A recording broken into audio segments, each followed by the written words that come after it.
আসসালামু আলাইকুম রহমতুল্লাহি বারাকাতু। এটা হচ্ছে একটি খেজুরের মাজরা।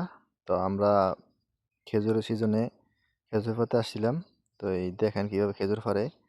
মনে করেন যে গাছের উঠটা ছিঁড়া আপনার সারা দিক দিয়া ওই কাঁচি দিয়ে কাইটা কাইটা এটা যে গিনু বলে, ওই যে দেখতেছেন যে ফালাই আছে কাইটা কাইটা এটা ফালাইয়া বাস আপনার ওই পাতার ডাগর মধ্যে ছেড়ে দেয়, বাস এক নিচে থাকে ডাগরটা ধরে বাস খেজুরটা নিচে এসে পড়ে যায়। এই যে দেখছেন এইভাবে ধরে রাখে, বাস ছটার মধ্যে পরে রাখি।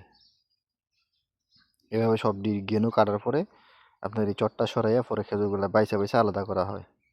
এই দেখেন ক্যারেটের মধ্যে লইয়া আমরা খেজুরটি এইভাবে বাইচা বাইচা মনে করেন যে ভালোগুলো একসাথে খারাপগুলো আলাদা আলাদা করে করে বাস ওইগুলো ওই সতল আছে আর কি, এগুলো আমরা দেশে বালতি দেশে সতল সতলের মধ্যে নিয়ে নিয়ে আপনার আলাদা আর একটা ক্যারেটে রাখা হয় আর কি খেজুরগুলা। এইভাবে মূলত আপনার খেজুরের সিজনে মনে করেন যে খেজুরের মাজরায় এইভাবে কাজ করা হয় আর কি।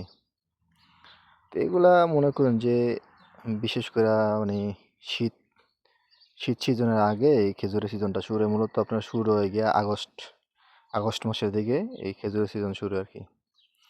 এই যে আপনার বাচ্চা বাচ্চা এগুলা মানে কয়েক প্রকারে করা হয়, মিডিয়াম বেশি ভালো এরকম আর কি।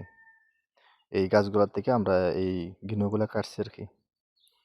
এই গিনুগুলা কাইটা কাইটা বাস খেজুরটা আলাদা করে করে আমরা এই গিনুগুলার মানে মাঝখানে ফেলাই আর কি।